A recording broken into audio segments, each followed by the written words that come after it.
Okay, the second opinion, and this might piss some people off, but processed foods aren't the killer for fat loss. Food quantity is. My 8 hottest takes, guys. I want you to let me know at the end if you agree with all these 8 or not. If not, call me out, rip on me. Let's have some fun, and let's jump into the video right now. All right, guys, the very first controversial opinion I have is volume is overrated when it comes to muscle growth. Now, when I'm talking volume here, I'm talking about how many sets you're doing in particular. And I think so many guys always think the more sets you do, the better. But what if I had to tell you that if you actually did less sets and focus on more intensity within your sets, you would actually produce better muscle growth? So the fix here, guys, in the controversial opinion, volume is overrated. Lower how many sets you're doing, focus on intensity, and you'll see your gains double. And okay, the second one, and this might piss some people off, but processed foods aren't the killer for fat loss. Food quantity is. Now, I'll say this. Processed foods, it is easy to overeat on those foods because usually there's higher sodium, salt, sugar, and potentially fat. But if your calories and your protein is kept in check, then there's absolutely nothing wrong with having processed foods, guys. Like I can tell you every single day, I have frozen chicken burgers processed. The calories are 460 for 2 of them. The protein's in the 50s for 2 of them. And that helps me stay dialed in when it comes to my calories and my protein. So it's not that processed foods are inherently bad for fat loss. Sure, they're easier to overeat on compared to more whole foods. But if your calories are kept in check and your protein's kept in check, you have absolutely nothing to worry about when it comes to processed foods and fat loss. The third thing, and I do believe this is a bit of a hot take here. Sleep is arguably the most important thing you need in a fat loss phase. Now, the reason I say arguably and not for sure is because some people can function on 4 to 5 hours sleep and they are totally fine. But for a lot of people, I would argue that sleep is the most important thing you need in a fat loss phase. You know, instead of worrying about macros, instead of worrying about your workouts in, the most important thing you need to do is dial in your sleep. Now you might be thinking like, Rich, like why does that make sense? How does that make sense? If your sleep sucks, guys, so many bad things are going to happen to you. Number one, you're going to move less. Number two, you're not going to feel motivated. Number three, you're not going to work out. Number four, you're going to get more hunger cravings, which makes long-term fat loss very unsustainable. So sleep, guys, is basically like the bottom of the iceberg. We don't see those things. We see obviously the nutrition and the workouts, but if you can dial in sleep, that could arguably be the most important thing for you. And again, I say arguably because there is the person that can function on low hour sleep. But for most of us guys, we got to dial in our sleep if we want to lose fat long term. My fourth hot take, burnout sets are fine, but are overrated when it comes to building muscle. Now, when I'm talking about burnout sets, I'm talking about maybe you can make a drop set. So let's say you're doing like 30-pound bicep curls, you drop, you get the weights, use 20s and burn out to failure. Or you could be like a superset, the same muscle, maybe for example, chest press to push-ups as like a burnout supersets.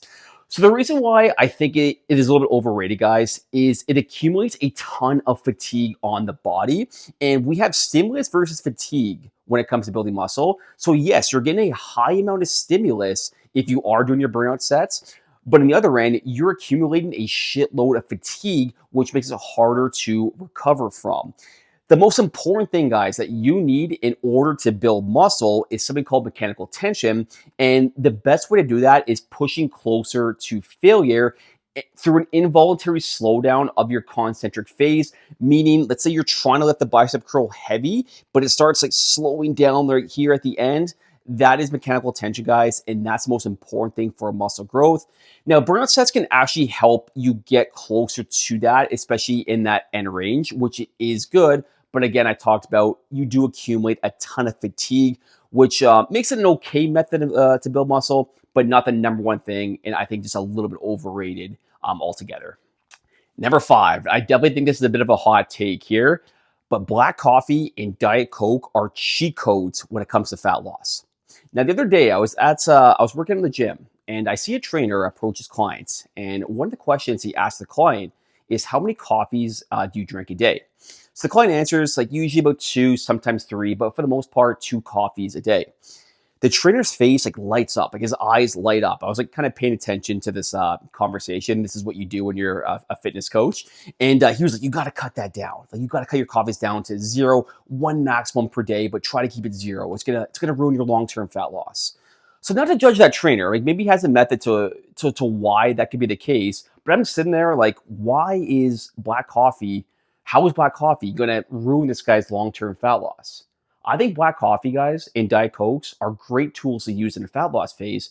There's obviously different reasons that we can get into, but the main reason being it's going to help you keep you satiated while keeping your calories basically at 0. So Diet Coke, obviously 0 calories. Black coffee, maybe 5 calories max. So if you're having those things, and I'm sure subjectively you can speak to this yourself, like if you have a black coffee or a Diet Coke, it's going to temporarily fill you up for half hour or an hour. So what's better, snacking on walnuts, foods with high calories, or having a black coffee or Diet Coke that's going to limit essentially your calories to 0? The answer is pretty easy to me, guys. The 6th thing I have, guys, is tracking calories at social events aren't sustainable when it comes to long-term fat loss. Now, I will say this. Tracking calories is the #1 thing that you could be doing and should be doing if you want to lose fat. However, there is a bit of a dark side to it.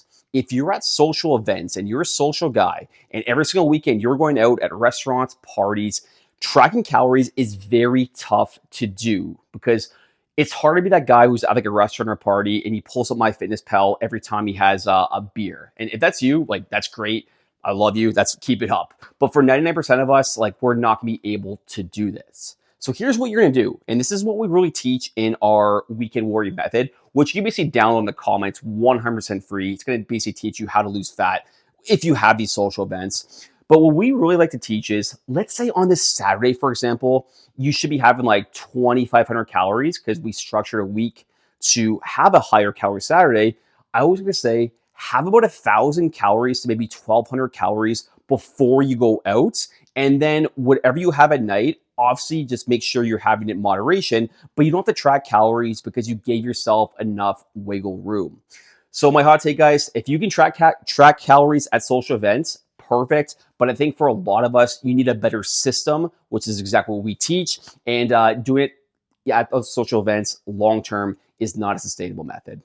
Number 7, supersets are great for saving time, but they aren't ideal when it comes to losing fat or building muscle. Now let's start with the fat loss thing first, because that's probably peaking up your antennas the most there. So when it comes to fat loss, guys, supersets can help you a little bit, right? Because if we're going back and forth between 2 movements, sure, we're increasing our calorie output just a little bit more, and you get a little more of that cardio effect.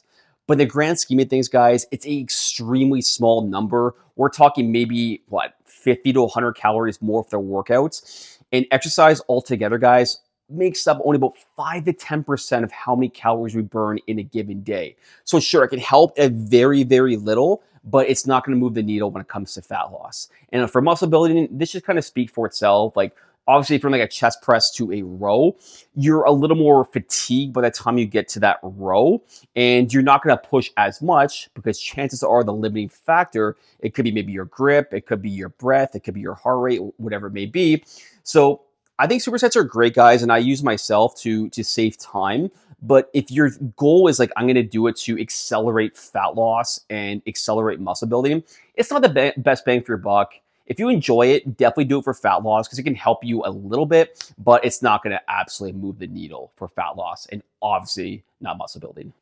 The last one I have for you guys is heavy bicep curls will mess up your tendons long term. So I used to be that guy. I used to literally have one dumbbell, like a 45, 50-pound dumbbell, single arm preacher curl and hammer it out for basically 6 to 8 and really trying to load those suckers pretty good. Well, what happened to me? Tendon pain on my right side, tendon pain on my left side right here. And my left side to this day is not even 100% healed, as there's definitely some degeneration with the tendon. And I believe the biggest effect that came from it is heavy bicep curls. So the fix. The change I made, guys, and my arm size actually has even grown more since making these changes.